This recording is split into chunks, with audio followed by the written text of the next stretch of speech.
बारे में कुछ नहीं कहना है, क्योंकि मुझे तो क्वारंटीन जो है वो बीएमसी ने किया था, और वो भी मुझे नहीं किया था, मैं बोलूँगा इन्वेस्टिगेशन को क्वारंटीन किया गया था। नमस्कार बंधुगण, जैसा कि अभी आपने सुना विनय तिवारी क्या कह रहे हैं, और सुशांत सिंह राजपूत और दिशा सालियान की मौत का ये जो पूरा किस्सा है, इसका कुछ यही हाल है। जो उन्होंने कहा वो इस बात को बहुत ज़्यादा अच्छे तरीके से बताता है, और हम इसी की थोड़ी डिटेल्स पता करते हैं। और हम इस वीडियो में ना ही किसी को गिल्टी या किसी को इनोसेंट प्रूफ करने की कोशिश कर रहे हैं। We are just going to talk about कि क्या क्या फैक्ट्स हैं। जो थ्योरीज़ हैं उन्हें थ्योरीज ही बोला जाएगा, जो फैक्ट्स हैं उनको फैक्ट्स बोला जाएगा। ये आप लोगों का है कि आप उसका क्या मतलब निकालना चाहते हैं, आप उससे क्या समझते हैं, बट हम किसी को गिल्टी इन्फर नहीं कर रहे हैं। तो प्लीज़ एक बार सारी डिटेल्स के बारे में देख लेते हैं। तो सुशांत सिंह राजपूत की जो मौत है उसकी बड़ी स्टार्टिंग से ही काफ़ी सारी ऐसी चीज़ें हैं जो सही जगहों पे नहीं है। Things are not falling into right places. अगर आप देखें तो सबने बोला कि उनके सुसाइड हुआ है, जबकि उनकी कोई हैंगिंग की पिक नहीं आई। बाकी सारी पिक्चर्स ओपन डोमेन में आ गई, बट हैंगिंग की कोई पिक्चर नहीं आई। अगर आप देखेंगे तो जिस कपड़े से उन्होंने अपने आप को फांसी लगाई थी, जो कि कहा जा रहा है, वो भी आज तक उस कपड़े की टेंसाइल स्ट्रेंथ 40, 50, 60 दिनों के बाद भी नहीं आई है। ऊपर से अगर हम बहुत सारी दूसरी चीज़ों की ओर देखें, जैसे कि जो अटेंडेंट वहाँ पे गए थे, जिन्होंने एम्बुलेंस अटेंडेंट जिन्होंने उनकी बॉडी को हैंडल किया था, वो भी बहुत बेसिक से 4-5 पॉइंट्स को लेकर ये कह रहे हैं कि this doesn't look like a suicide. उनका कहना है कि फेस मुंह से नहीं आया था, बॉडी पीली पड़ गई थी, पैर जो हैं वो उनके मुड़े हुए थे, कुछ वहाँ पे चोट के निशान थे, और जो गले पे उनके मार्क्स बने हैं वो पूरे ना बनकर सिर्फ आधे हिस्से में बने हैं। तो ये छोटी मोटी चीज़ें बेसिक तरीके से एक एम्बुलेंस अटेंडेंट ने भी देख ली, बट पुलिस को ये सारी चीज़ें ध्यान में नहीं आई। और अगर आप देखें तो next day he, the incident के नेक्स्ट डे ही, जो महाराष्ट्र के होम मिनिस्टर हैं उन्होंने इसको सुसाइड घोषित कर दिया था।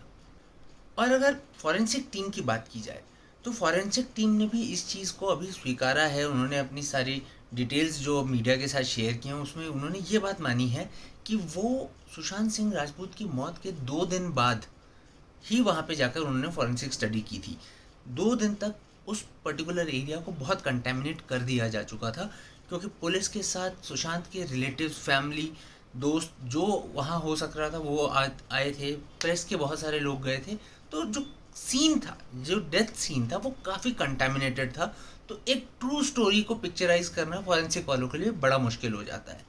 दूसरी चीज़ जो प्रॉब्लमेटिक है वो है सुशांत का पोस्टमार्टम कूपर हॉस्पिटल में होना, जो कि उनके घर से काफ़ी दूर था, जबकि उनके घर के विदिन अ किलोमीटर रेंज में एक बड़ा हॉस्पिटल था। अगर वो चाहते पुलिस वाले या कोई और, तो उनका पोस्टमार्टम पास में भी किया जा सकता था, और बट उनको लेकर गया कूपर हॉस्पिटल, जिसकी पहले ही एक बहुत टेंटेड हिस्ट्री रह चुकी है।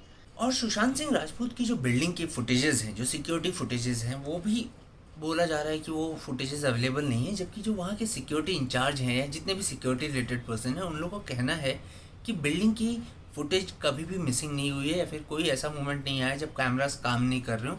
तो फिर उस दिन की फुटेज क्यों नहीं जांची जा रही है? ये तो रहा इनिशियल लेवल पे, जहाँ पे मुंबई पुलिस की गलतियाँ दिख रही हैं, जहाँ पे मुंबई पुलिस की तरफ से लेथार्जी दिख रही है, या फिर काम ना करने की कोई ना कोई वजह है जिसको वो छुपा रहे हैं, जो भी है। बट ऐसा कुछ दिखता है इस सारी चीज़ों से। और ये सारी जो चीज़ें मैंने अब तक बोली, ये सारे हार्ड फैक्ट्स हैं। इसके अलावा जो रिया के ऊपर बातें आ रही हैं, रिया के ऊपर बातें आने की बहुत सारी दूसरी वजह हैं, और अभी हम उन सारी वजहों को एक एक करके समझने की कोशिश करते हैं। बट ये सारा केस तब ज़्यादा उलझ जाता है जब सुशांत सिंह राजपूत की फैमिली बिहार पुलिस में रिया के खिलाफ एक एफआईआर दर्ज करवाती हैं, और वो उसको प्राइम अक्यूज़ बनाती हैं इस पूरे मामले में। और तब से ये सारा मामला बहुत ज़्यादा पेचीदा होता जा रहा है, क्योंकि अगर देखा जाए, जो रिया चक्रवर्ती जो सुशांत की मौत के 30-40 दिन तक एकदम शांत बैठी रही, मीडिया में कुछ नहीं बोला, ना किसी भी सोशल मीडिया पे कुछ बोला, अचानक से ट्विटर पे आके जब ये कहती हैं कि इस मामले में उन्हें सीबीआई जांच की ज़रूरत है, एंड वो होम मिनिस्टर श्री अमित शाह को भी इसमें टैग करती हैं अपने ट्वीट में। बट ठीक वही रिया चक्रवर्ती अब जब सुशांत की फैमिली ने उनके ऊपर केस कर दिया है, उनको एक्यूज़ बनाते हुए सीबीआई की मांग की है, तो रिया चक्रवर्ती अचानक से एक पॉलिटिकल स्टूडेंट की तरह ये बोलने लग गई हैं कि ये मामला सीबीआई के पास जाना इंडिया के फेडरल स्ट्रक्चर के खिलाफ है, जो कि उनको शायद पहले पता नहीं था, अब उनको किसी ने ट्यूटर किया ऐसा लगता है। और उस मोमेंट के बाद से बहुत सारी ऐसी चीज़ें हो चुकी हैं, लोग एक दूसरे पे इतना ज़्यादा ब्लेम गेम पे आ चुके हैं, चीज़ें बहुत ज़्यादा नीचे गिरती जा रही हैं। तो अगर आप देखें तो जो भी रिया के साइड के लोग हैं वो दो लोगों को बहुत ज़्यादा टारगेट कर रहे हैं, एक तो मीडिया को और दूसरा सुशांत सिंह राजपूत की फैमिली को।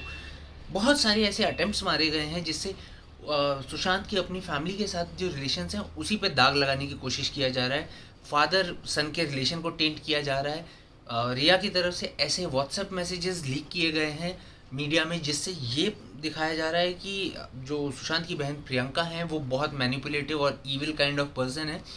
बट अगर आप वो व्हाट्सएप मैसेजेस देखेंगे तो मुझे नहीं लगता कि कोई भी आम इंसान व्हाट्सएप पे अपने दोस्तों या अपनी फैमिली के बारे में जब बात कर रहा हो तो इतना लीगली करेक्ट होके, इतना डेफिनेटिव होके बात करता है।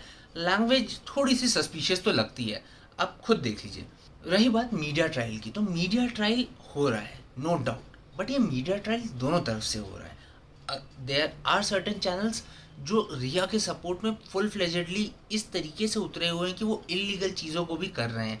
जैसे कि हाल फिलहाल में बरखा दत्त के शो पे जो सुशांत की साइकेट्रिस्ट थी उन्होंने आकर सुशांत की मेडिकल कंडीशन के बारे में बात करनी प्रेफर समझी। उन्होंने ये आके नेशनल टीवी पे कहा कि सुशांत बाइपोलर थे, और ये बातें जो एक डॉक्टर क्लाइंट की प्रिवेसी होती है, एक जो सैंक्टिटी होती है, उसके खिलाफ है। और सिर्फ खिलाफ नहीं, मॉरली नहीं, ये लीगली भी गलत है, बट इन्होंने वो तक करना जायज़ समझा। तो ऐसा नहीं है कि मीडिया ट्रायल एक तरफ से हो रहा है, दूसरी तरफ से भी हो रहा है। और अगर फैमिली की तरफ से बात की जाए तो फैमिली ने भी कुछ एक चीज़ें बोली जो इनिशियली बड़ी ही अजीब लगी, बट बाद में वो भी थोड़ी फैक्चुअली करेक्ट साबित होती हुई आई।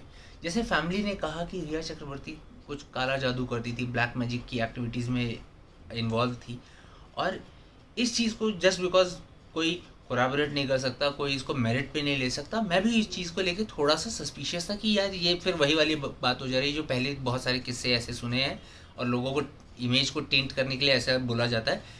लेकिन जब सुशांत सिंह राजपूत के ट्रांजैक्शंस को देखा गया तो ऐसी कुछ रिलीजियस सॉर्ट ऑफ पूजा पाठ वाली ऐसी एक्टिविटी से रिलेटेड बहुत सारे खर्चे निकल कर आए, जिसमें एक पंडित की पेमेंट को भी देखा जा सकता है। तो कहीं ना कहीं इस बात में थोड़ी बहुत सच्चाई तो है। साथ ही फैमिली का जो ये कहना है कि रिया ने सुशांत को सबसे अलग कर रखा था, लोगों से बात नहीं करने दिया जाता था, तो ये भी बात कंफर्म की जा चुकी है कि पिछले 1 साल के दौरान सुशांत ने शायद ही 2-4 बार अपने फादर से बात की है, सिस्टर से भी बात उसके कम हो गई थी, उनका नंबर बहुत बार चेंज किया गया। ये सारी चीज़ें प्रूवन हैं।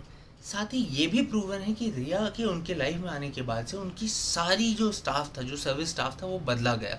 जो लास्ट उनका बॉडीगार्ड था वो भी लॉकडाउन से जस्ट पहले मार्च के करीब में चेंज कर दिया गया। तो फैमिली का कहना ये है कि पहले वो स्टाफ के थ्रू कनेक्ट करने की कोशिश करते थे सुशांत से, लेकिन रिया के ऐसा प्रेशर करने के बाद या इस तरह से स्टाफ चेंज करने के बाद उन लोगों के लिए वो भी मुश्किल होता जा रहा था।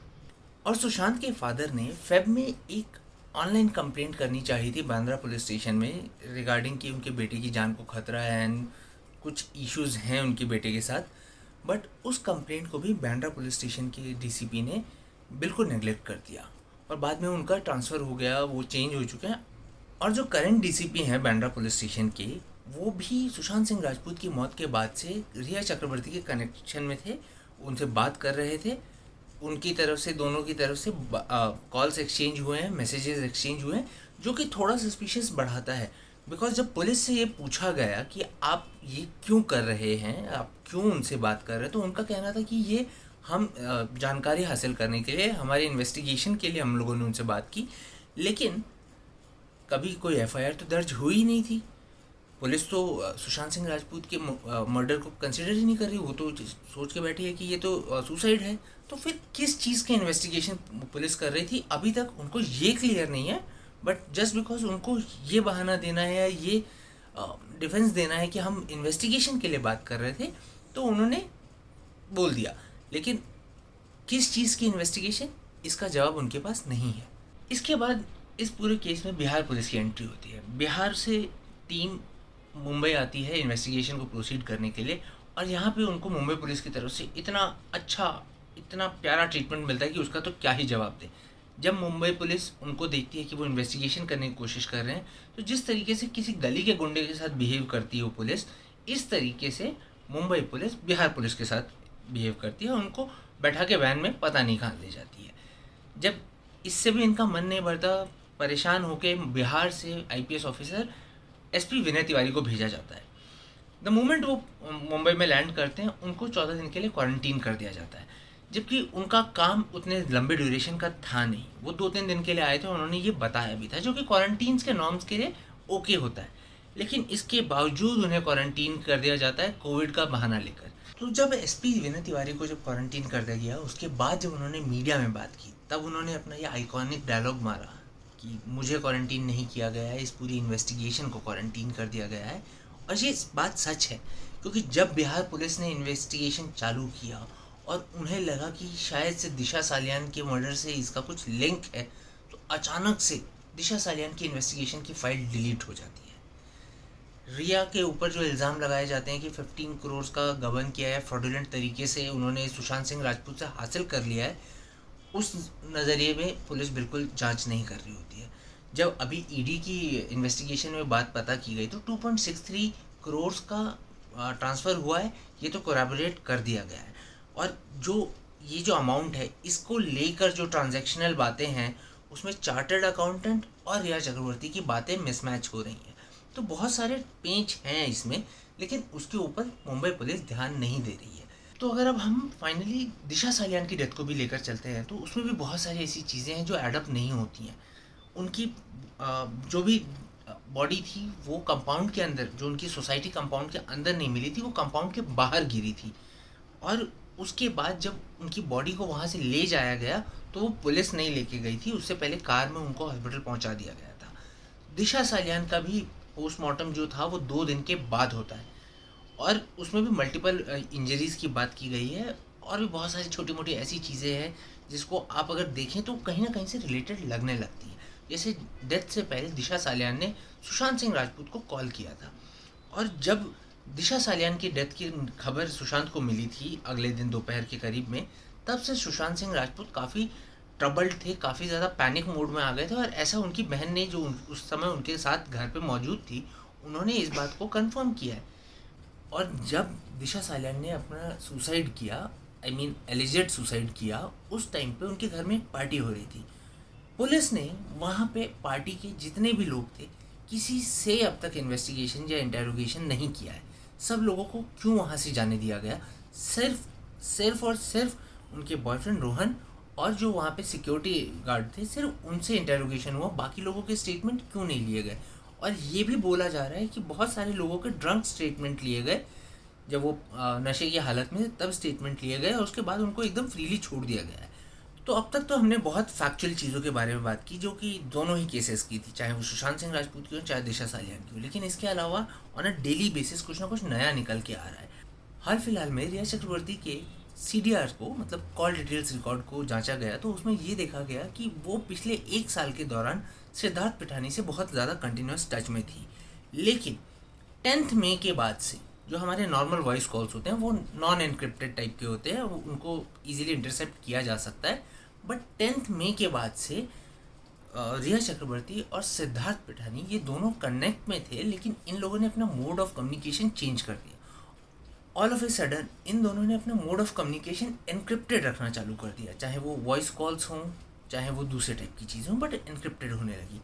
और ये सारी चीज़ें सुशांत की मौत से 35-40 दिन के पहले हुई हैं, तो इससे कुछ इन्फरेंस निकाला जा सकता है। बट हाँ, ये भी एक थ्योरी है। और थ्योरी की बात की जाए तो सुशांत के घर पे रहने वाले उनके दूसरे दोस्त का ये कहना है कि जो उनके गले के ऊपर निशान है, वो फज की जो गले का बेल्ट है, उसके बकल का निशान है उनके गले पे। तो इस तरीके बहुत सारी थ्योरीज फ्लोट कर रही हैं। और एक थ्योरी ये है, एक इंडियन ओरिजिन के US बेस्ड डॉक्टर हैं, उन्होंने बोला कि सुशांत का जो मर्डर है, जो उनको लगता है कि ये मर्डर है, ये एक स्टन गन के इस्तेमाल से हुआ है। क्योंकि जब स्टन गन का इलेक्ट्रिक शॉक आपको लगता है, तो आपका उस तरफ के आसपास के बॉडी है वो पैरालाइज हो जाती है। तो उनका कहना है जो उनके गले पे निशान जो दो थे, जिसको अभी एक उनके फ्रेंड बकल का निशान बोल रहे थे, इन डॉक्टर के हिसाब से वो एक स्टन गन के निशान है, जिसकी वजह से उनका लेफ्ट हिस्सा पैरालाइज हो गया है। और उसको प्रूव करने के लिए उनका कहना है कि अगर आप उनकी डेड बॉडी को देखें तो उनका जो चेहरा है वो राइट शिफ्टेड दिखता है।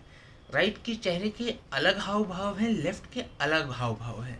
राइट साइड की आंख बंद है, लेफ्ट की खुली है, बिकॉज पैरालाइज होने की वजह से वहाँ की जो नर्व्स हैं वो रिस्पॉन्ड करना बंद हो जाती हैं, इसलिए वो आंख खुली की खुली रह गई है। और अगर आप उनके होंठों को भी देखेंगे तो वो भी राइट शिफ्टेड ही दिखते हैं।